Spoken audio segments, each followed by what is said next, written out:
జై తెలుగుదేశం, జై తెలుగుదేశం.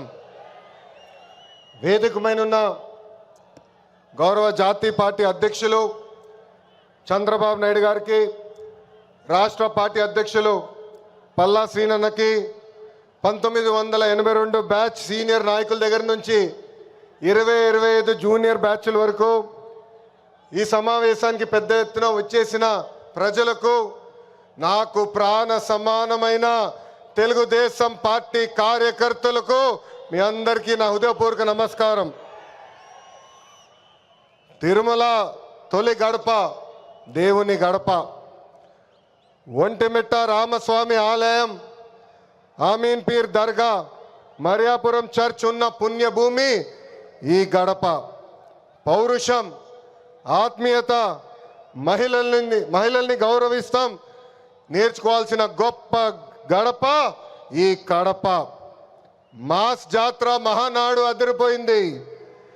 పౌరుషాల గడ్డపై పసుపు జెండా రెపరెపలాడుతుంది.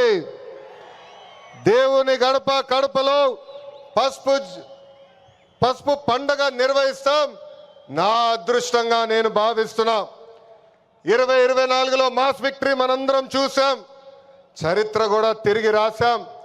94% స్ట్రైక్ రేట్ అంటే 175 నియోజకవర్గాల్లో 164 స్థానాలు మన కైవసం చేసుకున్నాం. ఇది ఒక రికార్డు కాదు, ఆల్ టైమ్ రికార్డ్ అని సభాముఖం మీకు తెలుపుతున్నా. ఇది తెలుగుదేశం పార్టీ కార్యకర్తల నాటు దెబ్బ. జెండా బీకేస్తా అన్నారు, వాళ్ళు ఇప్పుడు పార్టీ కార్యాలయానికి టూలెట్ బోటు పెట్టుకుని పారిపోయే పరిస్థితి. పార్టీ లేకుండా చేస్తా అన్నారు, అడ్రస్ లేకుండా పోయే పరిస్థితి. వై నాట్ 175 అన్నారు, ప్రజలు ప్రతిపక్ష హోదా కూడా ఇవ్వని పరిస్థితి.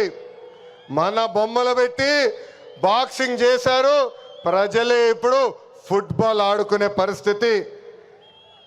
ఏ తప్పు చేయని మన అధినేత చంద్రబాబు నాయుడు గారు బంధించారు.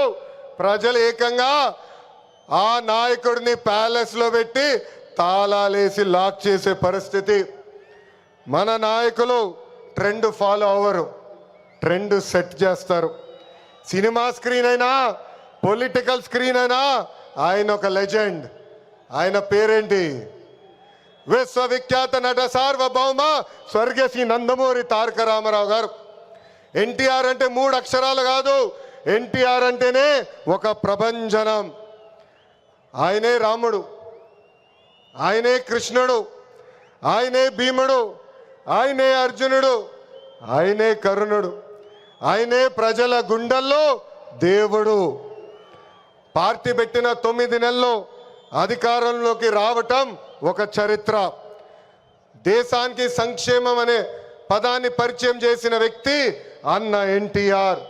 2 రూపాయలకే కిలో బియ్యం, 50 రూపాయలకి హార్స్ పవర్ విద్యుత్, జంతా వస్త్రాలు, పక్కా ఇల్లు, గురుకుల పాఠశాలలు, మధ్యాహ్న భోజనం, ఇట్లా చెప్పుకుంటే రోజంతా పడుతుంది.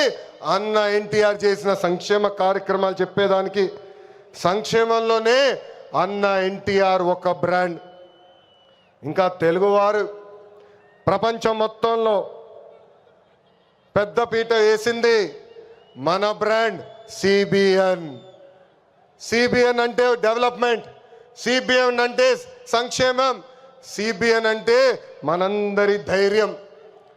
అప్పుడు ఐటీ, ఇప్పుడు ఏఐ, అప్పుడు హైటెక్ సిటీ, ఇప్పుడు క్వాంటమ్ వ్యాలీ, అప్పుడు సైబరాబాద్, ఇప్పుడు అమరావతి. చాలని 200 రూపాయల పెన్షన్ని 2000 రూపాయలు పెంచారు. ఇప్పుడు భారతదేశంలో ఏ రాష్ట్రం ఇవ్వని విధంగా 4000 రూపాయల పెన్షన్ మన చంద్రన్న అందిస్తున్నారు. అన్న క్యాంటీన్, డ్వాక్రా, దీపం, పేదల చిరునవ్వు మన నాయకుడు చంద్రబాబు నాయుడు గారు. మనకి ప్రతిపక్షం కొత్త కాదు, మనకి అధికారం కొత్త కాదు.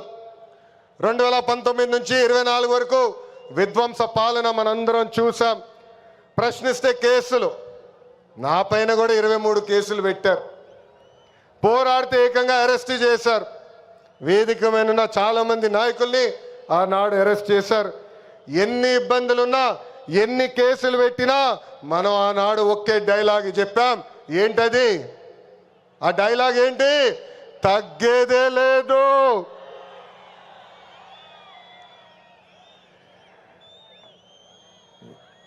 మనందరం చూసాం, ప్రత్యర్థులు దాడి చేసిన, తొడగొట్టి మీసం మిలేసిన అంజిరెడ్డి తాతనే మనందరికీ దమ్ము.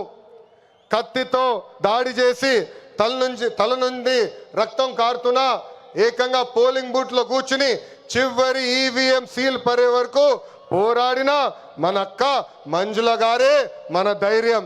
కత్తి మెడపై పెట్టి వాళ్ళ నాయకుడికి ఒక్కసారి జై కొట్టమంటే జై చంద్రబాబు నాయుడు, జై తెలుగుదేశం అని ప్రాణాలు కోల్పోయిన తోట చంద్రయ్య మనందరికీ స్ఫూర్తి. వేదికమైన ఉన్నారు. పార్టీ కోసం పోరాడి ఆనాటి పాలకులు వ్యతిరేకంగా మాట్లాడినందుకు ఆయన కన్ను పొడిచి కంటి చూపు పోయినా జై తెలుగుదేశం మన గాంధీ గారే ఈరోజు మనందరి సత్తా. విధ్వంస పాలనలో రాష్ట్రం తీవ్రంగా నష్టపోయింది. ఆంధ్రప్రదేశ్ను ఏకంగా అప్పుల ప్రదేశ్గా మార్చేసింది గత ప్రభుత్వం. ఒక్క కొత్త కంపెనీ తీసుకురాకపోగా ఉన్న కంపెనీల్ని పక్క రాష్ట్రానికి తరిమేసే పరిస్థితి మనందరం చూసాం. 1000 రూపాయలు పెంచేదానికి 5 సంవత్సరాలు వాళ్ళు తీసుకున్నారు. ఏకంగా జే బ్రాండ్ లిక్కర్తో విషం కంటే ప్రమాదమైన మద్యం అందించి 30,000 మందిని చంపి వేల కోట్ల రూపాయలు ధనాన్ని లూటీ చేశారు.